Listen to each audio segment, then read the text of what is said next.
It is an honour to be back here and to be seeing the great work that CCL is doing. I hope you have a great night tonight, and I hope you've come with a pen ready to write down questions and can send them in. That'd be a really good thing.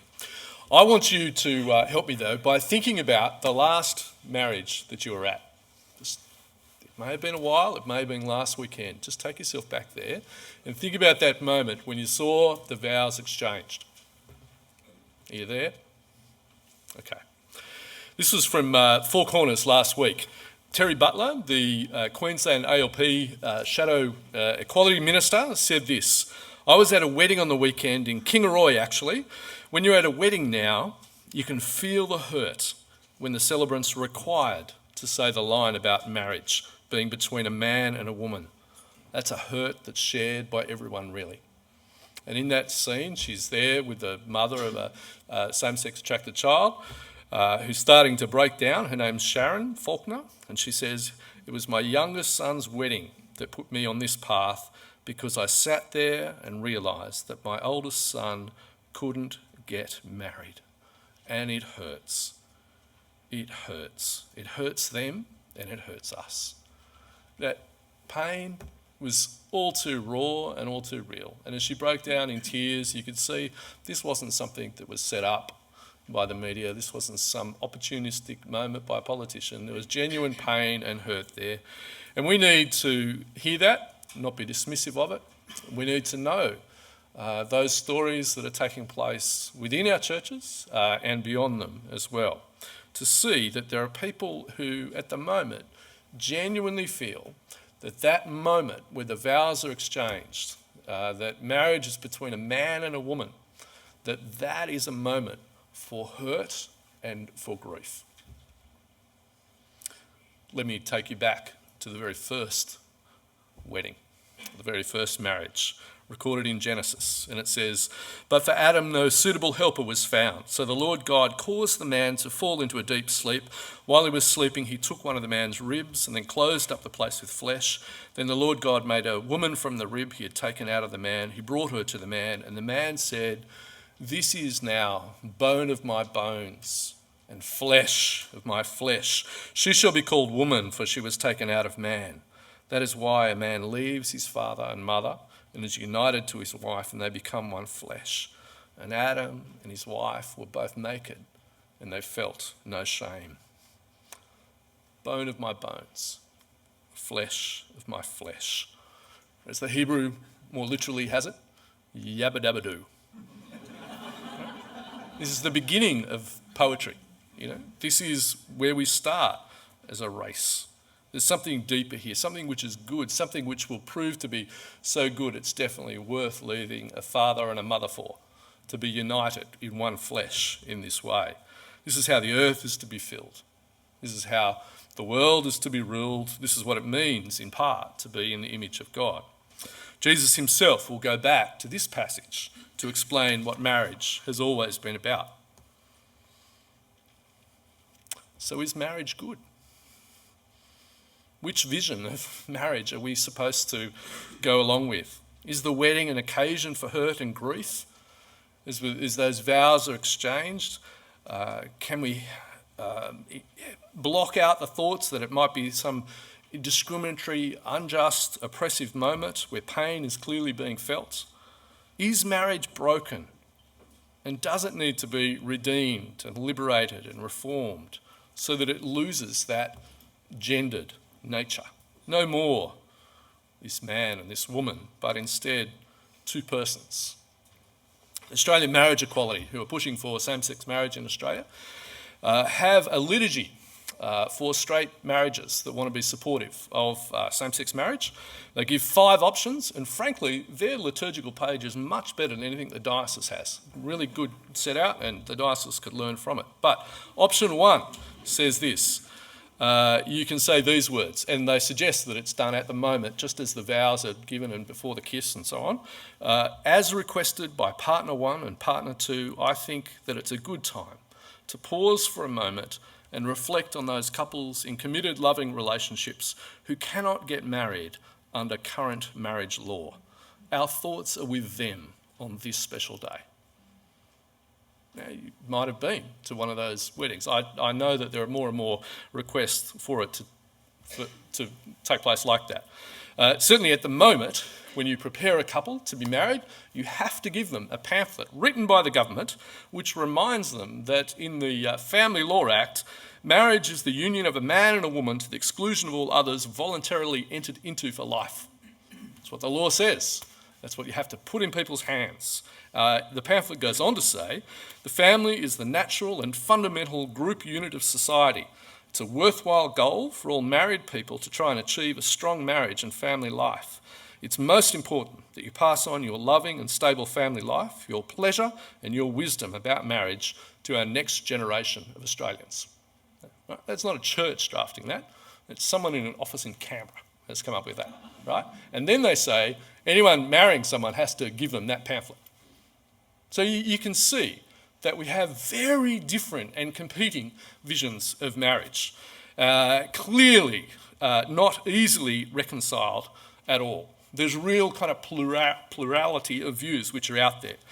And the talk of a plebiscite, and I don't want to get bogged down into the mechanisms of that tonight, let that be a warning for those asking questions. The plebiscite has done one thing though, it's shown that there are clear divisions.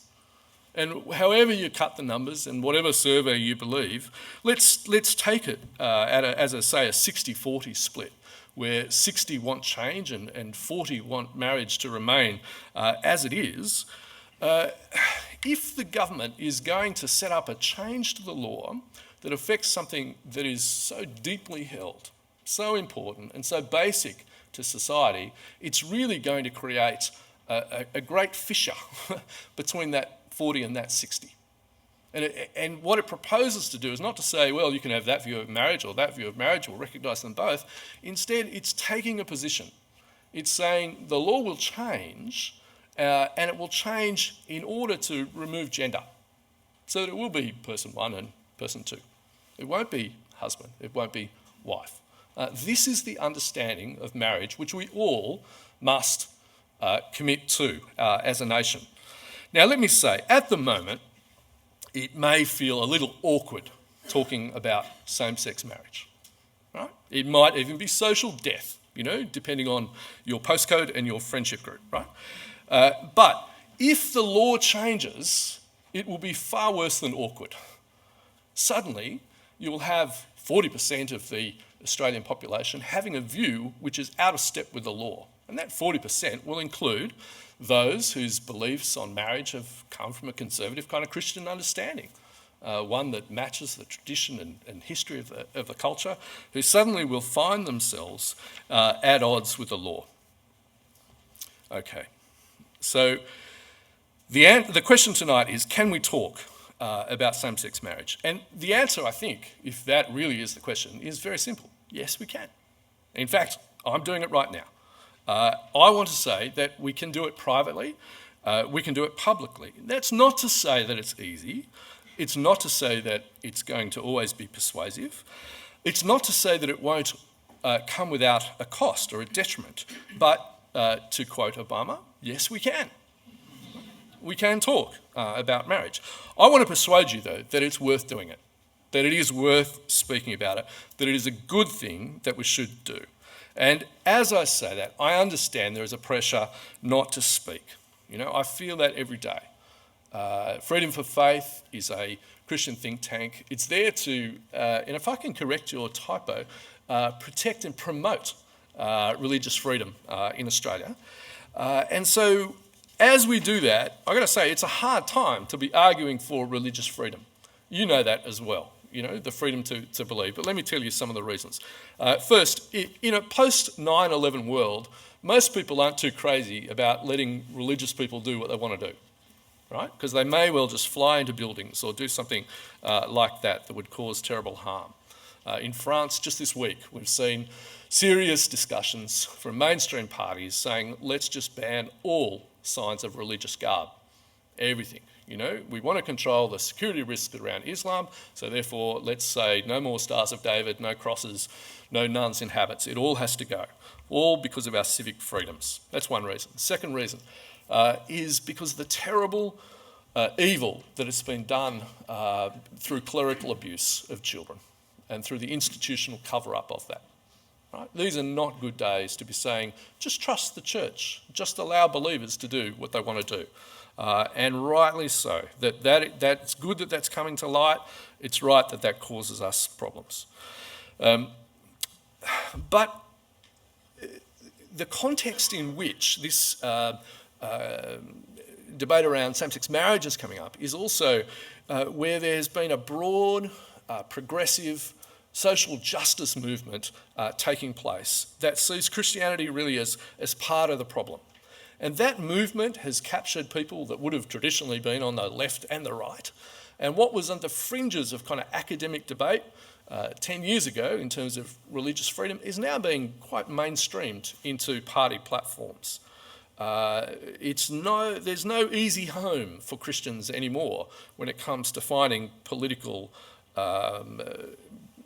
beds to kind of lie in.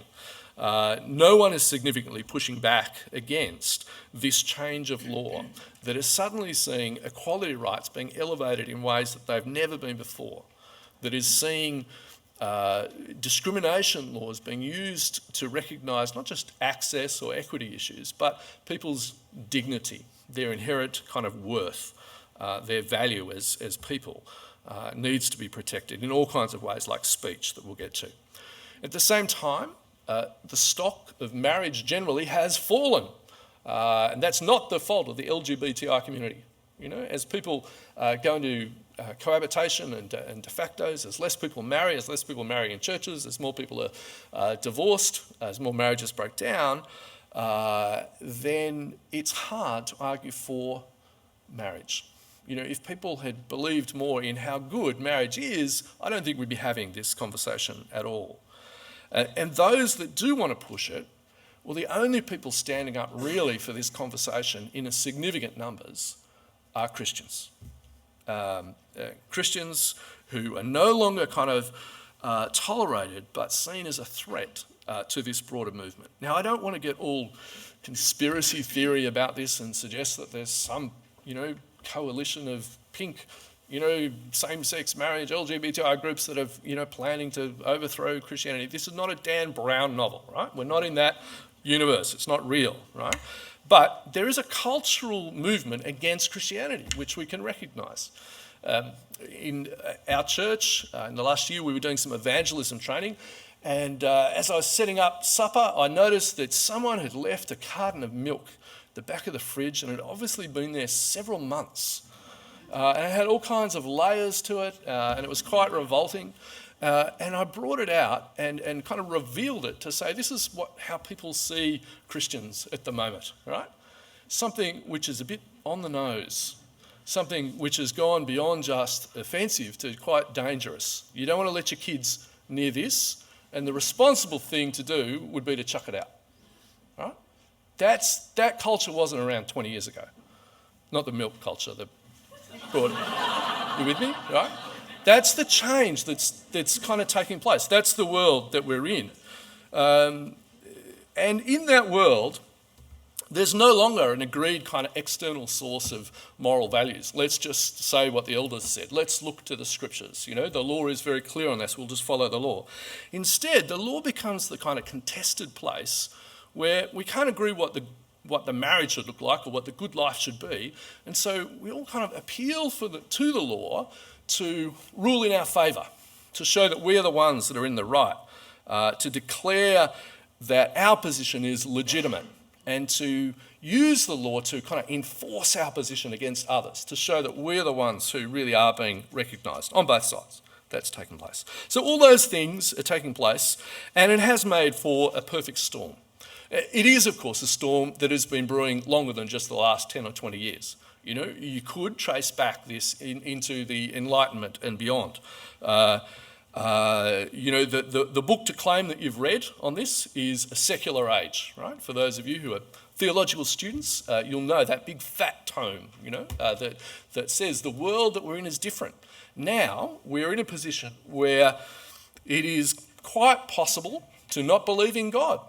And many people would take that position. That was not the case 500 years ago. Before the Enlightenment, we're not in that kind of world. Now, if you're not into reading great big fat tomes, let me point you in the direction of a couple of movie and television references which show the same thing. One Christmas, I got Wolf Hall and the Girl with the Dragon Tattoo for Christmas, and I read them back to back. Right, Wolf Hall, 16th century Tudor England, middle of the Reformation, as they're kind of figuring out whether how Henry VIII's marriage should be recognised or not recognised, has some particular resonances to some debates around today, but it is a universe which is saturated with God and prayer and scripture, and some of the priests are heroes, right? So you're kind of reading that, and there's this universe which is created, which is just full of supernatural stuff. And then close that, finish it, wonderful book, highly recommend. Read The Girl with the Dragon Tattoo, and you're in 21st century Sweden, and you are in a godless universe. It's like a completely different world which is being described. There's just no God there. There's no prayer. There's no higher kind of sense of right and wrong. It's bleak. It's amoral. The sex is brutal. The relationships are tough. There is but the faintest kind of light traces of church when you meet the pedophile priest. That's it. What's happened during those 500 years? Well, that's when the storm was brewing, right? And I think what's happening now is that the storm is hitting. And it's one of those moments where empires shift and thinking changes, and when you're in the middle of it, it's hard to read the signs and understand what's going on, because you're just trying to hold on and batten things down. But understand this, we're in the middle of change at the moment, and everyone's trying to get their heads around it, and everyone's scared to put their heads up and to speak. So while the presenting issue is same-sex marriage, there's deeper issues there about secularism, about how it is that people of faith can live in a pluralist world. So yes, we've seen massive changes to understandings of marriage and homosexuality over the last 30 years. You just look back to the first Mardi Gras, where the Sydney Morning Herald outed the 53 that had been arrested and beaten up by the police. They named them. Now, what do they do now? It's probably a rainbow cover on the Herald. That's right, isn't it? I don't know, I'm making that up. But, there's been a massive shift that's taken place in that short period of time, but it owes its origins to these deeper things which are going on. So why speak into that kind of situation? Let me give you 4 reasons. First reason, marriage is good. Marriage is really good. God's designed it. He's made it between a man and a woman. And there's something wonderful when a man and a woman come together to be united as one flesh, when they open themselves up to family that will come from that union. Marriage is a good thing. It's not the ultimate thing, but it is a good and wonderful thing. Second reason to speak, love your neighbour. If it is a good thing, then we want that good thing for our neighbours. We don't want marriage to be changed, to change its shape, to be redefined, for the culture to step further away from marriage. Thirdly, there are unintended consequences which will flow for children, for family, for the way marriage is done. And fourthly, there are unintended consequences for all kinds of civic freedoms, including freedom of speech. So for those kind of reasons, I want to say there's a really positive case for speaking marriage up and for saying this is worth holding on to. We just had some French journalists downstairs who they're going through the same kind of questions in France at the moment. And one of the first questions is, you're against same-sex marriage. Tell me why. Well, hang on. Before we talk about what we're against, can we talk about what we're for? Frame it in a positive kind of way to say we're for marriage. And we think it's so good that we don't want to kind of change it lightly. Let's think carefully about it. And I don't want to be the person standing up speaking out against the LGBTI community as though there was some conspiracy there or as though they are the enemy. There is a broader cultural movement that is taking place at the moment, and we need to decide whether we're going to be part of the culture or try and escape from it. We need to say, well, has God got something good to say into this culture in a time of confusion? Or are we going to kind of hold on to this thing for ourselves? See, when God gave marriage to humanity, it wasn't just to his people. It wasn't just for Christians. It wasn't just for Israel. It wasn't just for the church. It was for the benefit of all men and women, not just for believers. So what are we to do with that? Do we then just keep it to our own community, or do we impose it on the community which is out there? Well, the answer is neither. We're called instead to love our neighbour. We're called instead to be faithful citizens, which means in Australia at the moment, secular liberal democracy, we should speak as citizens, not claiming some special privileged status that imposes beliefs on others, but as citizens with rights. Just as Paul, appeals to Caesar, we too should be appealing and saying, here is a good thing which we have to share, which will be for the good of others. We're not going to be the ones to enforce this on anyone. We're actually just saying, how is it that we decide to live together? What is it that the state should do with these competing claims? Again, it's love for neighbour. We need to share the good. We need to warn of the bad.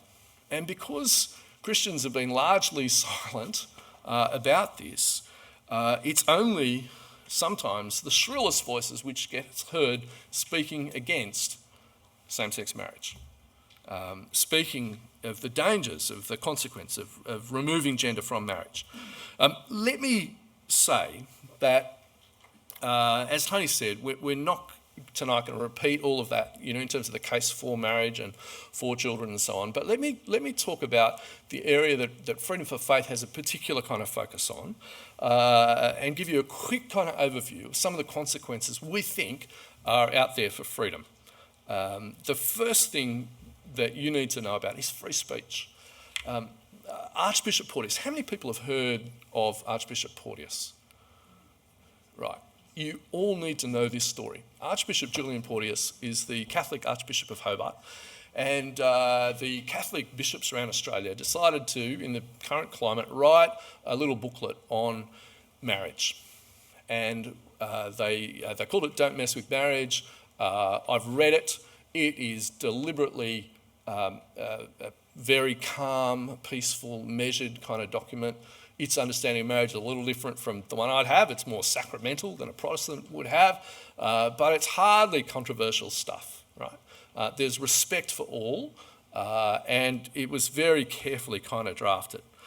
But Australian Marriage Equality Director Rodney Croom came out and said, look, if you've seen this booklet, we want you to complain about it. And it was distributed to Catholic parishes and to Catholic schools in Tasmania.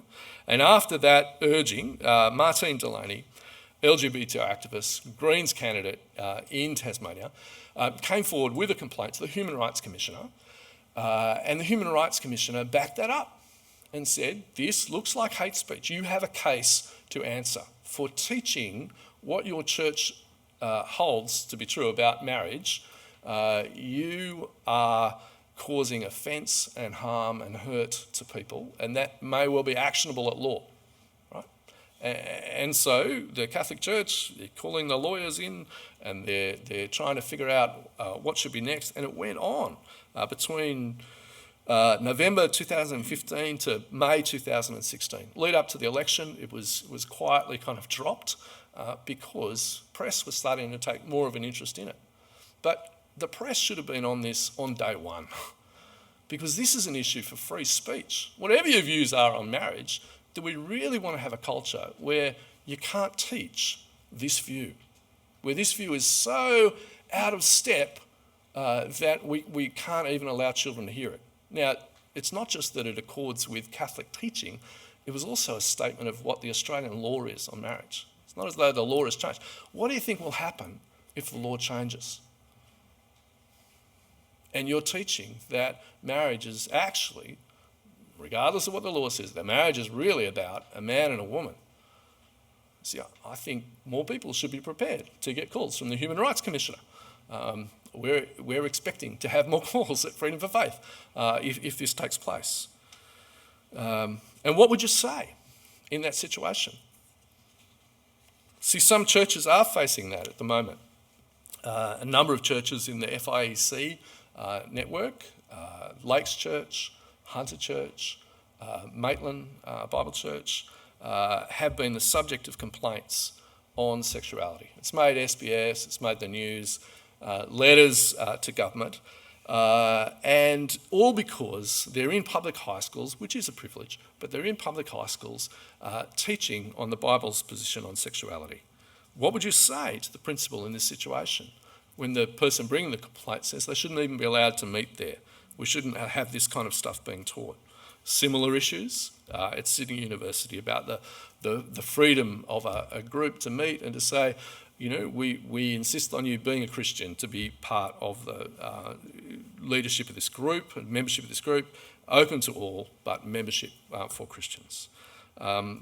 See, in this kind of climate, some churches have kind of smelt the wind and have gone radio silent.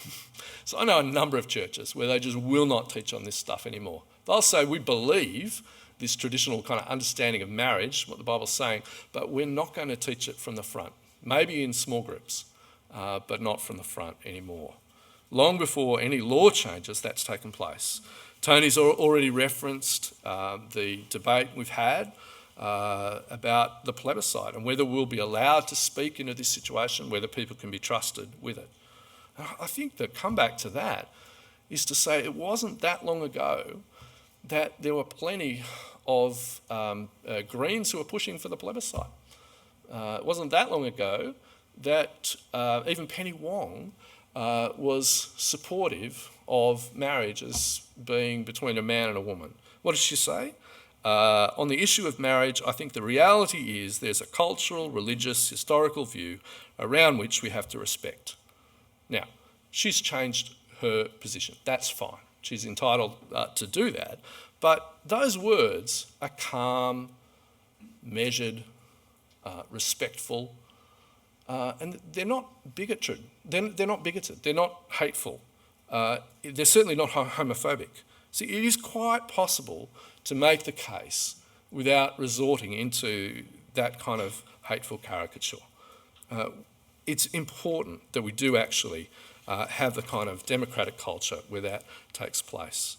But if the law were to change, I want to say all that's up for grabs. A night like tonight might well be construed as hate speech. Teaching what the Bible says on homosexuality could well land you into trouble. Now, I don't want to get alarmist about that, but nor do I want to be naive. You know, the people pushing for this are the very ones who are saying, take away the rights of Christians to have exemptions under the anti-discrimination laws. We see the same issues come out with taxation, whether the charity status of churches, of welfare agencies, should be linked to equality, compliance, government tendering, the same kind of thing. Will church schools have the freedom to continue as they have? So you can look to Victoria and see where each of these kind of things have been chipped away at. The international experience tells us that if you work in certain professions, you know, in counselling, in psychology, and even as a GP, in Canada, lawyers who signed a covenant of sexual fidelity, you know, those kind of training institutions and Christians in those secular spheres are no longer being given the freedom to work. Registrars like Lillian Liddell in the UK, who said on conscience grounds could not follow through on this kind of registration of same-sex marriages, terminated. Adrian Smith, housing manager in Manchester, is demoted, has his salary cut by 40% because on Facebook he wrote, "This is an equality too far." That's it. Now, the court, in the end, a year of litigation on, actually found in his favour, and he was awarded £89 by way of recompense, and he wasn't reinstated. Now, we're not in that world yet, but if you want a vision of what that future looks like, look to the places where it's not the parliament setting the law, but the corporation, where the HR policy is saying to you, you must not speak on religion, and this is the corporate position on LGBTI issues. See, that gives you a vision of the world that we may well head into. That means that if all this does change, then the state has to get bigger and has to intrude into more and more of our lives in order to do that. And so you get the kind of situation where you have in the UK where the government Ofsted inspectors are going around to faith schools to check out their position on same-sex marriage. What is it that these people are being taught? And how are the kids being treated who are coming out as LGBTI? What are you doing for them? Now, that's a big leap, isn't it? Where you have a state suddenly stepping into the school to set up that kind of situation. So how do you feel in that kind of situation? Well, how does it make you think if that is the future? I think a lot of people have expressed feelings of confusion, of impotence, of anger even. I came across a great podcast just last week called The Devil in the Deep Blue Sea, where someone gave a great image of how they felt, and they said, I feel like Sarah Connor in the Terminator movies, where you know that there's this terrible bleak future which is coming and you're preparing your child for it, but even saying it aloud makes you sound crazy, right? If you're not across the Terminator movies, you really need to be. Or this will make no sense. But then they kind of stepped back and said, but I don't want to sound too crazy and alarmist about it. And which is good, because we don't want to think that we are going into some kind of apocalyptic Sarah Connor kind of universe. That can't be a Christian position, can it? When we think of the future, and when we think of the apocalypse, we think of the book of Revelation. That's our apocalypse, right? And that's very realistic about the dangers that Christians will face. You read chapters 2 and 3 and you see the churches which are described there, they're all going to face persecution, every one of them. But they're not called to change Rome and solve every problem in the world. They're called to faithfulness. And they're to do it knowing from chapter 1 that Jesus is in control, right? That he's watching over his churches, that even Rome itself won't have power. They do it knowing that by the end of the apocalypse, you see a beautiful picture of the church, and it's a picture of a wedding. That's the picture of restoration that we're to look forward to. It's not actually going to be about, the right parliamentary position on the Marriage Act. That's not our hope. We'll faithfully stand there and do what we can into that space, but our hope has to be much bigger. And that's got to change our stance, doesn't it? It allows us to speak with confidence, allows us to speak without fear, allows us to speak without feeling as though we need to retreat in order to be safe. Now, I hope you feel safe here tonight, because in the Middle East right now, on the plains of Nineveh, Christians are dying for their faith. Do they have freedom to talk of Christ? Well, they are. They're standing up and they're talking. Now, whatever we face here is not like that.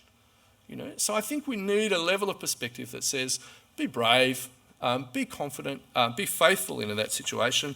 We can't be people who are just kind of nostalgic for the past, saying, let's do ministry like it was done 50 years ago, and let's see marriage kind of argued for so that it goes back to that.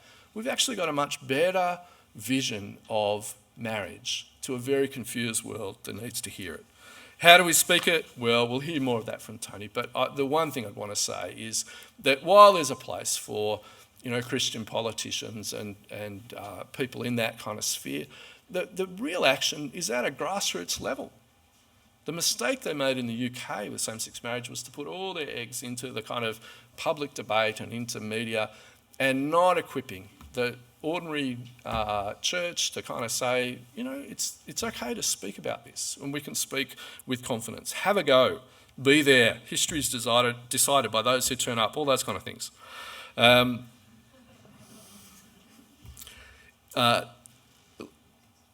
I'm going to stop there because I don't want you to lose question time, and Tony's going to help us with questions, and then we'll see how we go.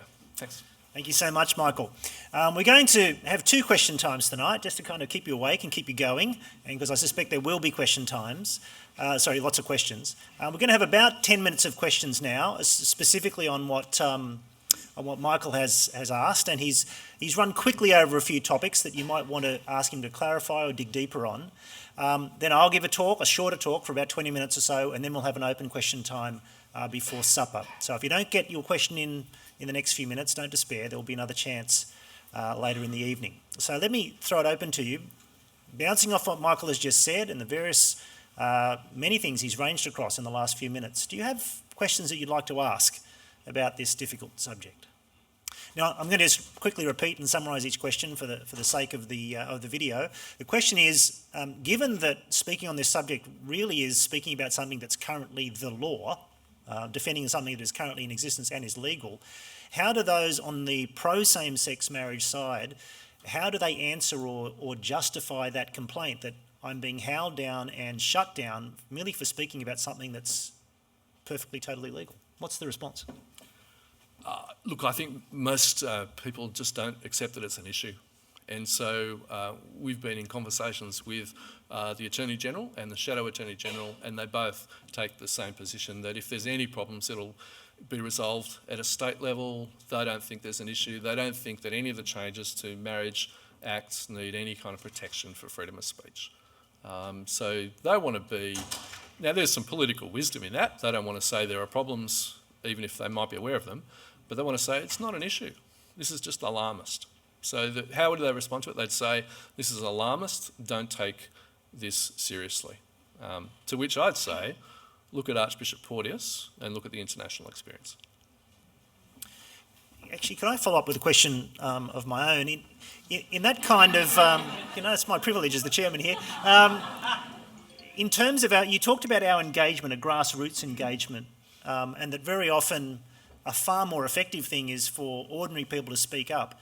If we were to go into our local parliamentarians' office, which is a great way to do it, or write them a letter, and we would want to say, look, I want 10 or 15 minutes of your time just to tell you I'm really concerned about this issue, what would you suggest we say to our parliamentarian? What would be our talking points? Look, I'd be honest and say how you're feeling and talk from the position that you're actually in. Don't go with a script that comes from someone else. And they will listen because they understand fear and numbers, right? And so if they start having conversations with 20 people on one subject, that does catch attention. All of this is logged.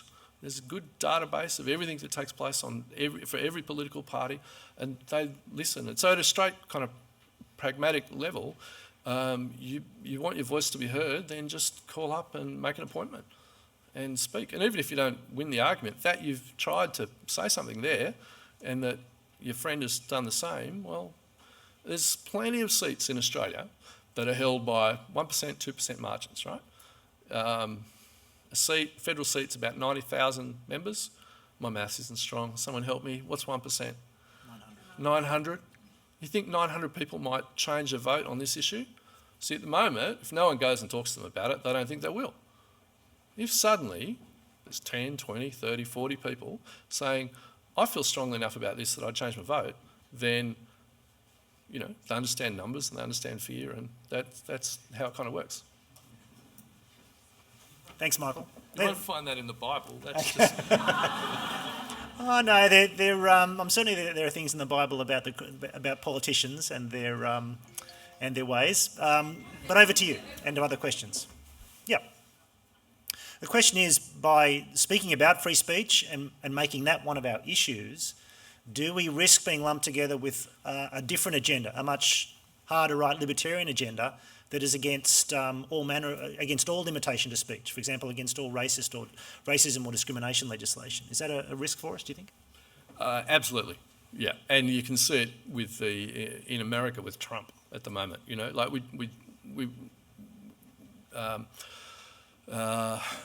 It's a real risk. And so how do you counter it? Well, you speak to politicians of all parties about it. So say to Labor, why do you want to have a conscience position that won't allow Christians to exercise their conscience post-2019? Say to the Greens, look, I love what you're doing and you love what we're doing on refugees, but can we please talk about your position on... Because we don't want to be just captive to a conservative agenda. And there'll be points at which we want to say a plague on both their houses, absolutely. Sure. Other questions? Question is, given the secular nature of our times and the movement that's not only happened but is continuing, what would success look like were we to speak up? What sort of outcome might we hope to see?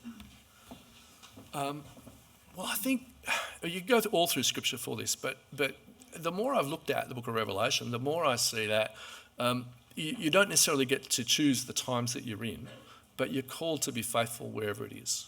And you're not promised even the outcome of what that faithfulness might look like. It may well just look like more persecution. It may not look like an effective political or cultural kind of change. But we're playing to a much longer agenda, and that gives us a kind of freedom to ask the question, what does faithfulness look like? Prayerfully have a go and see what God does with that.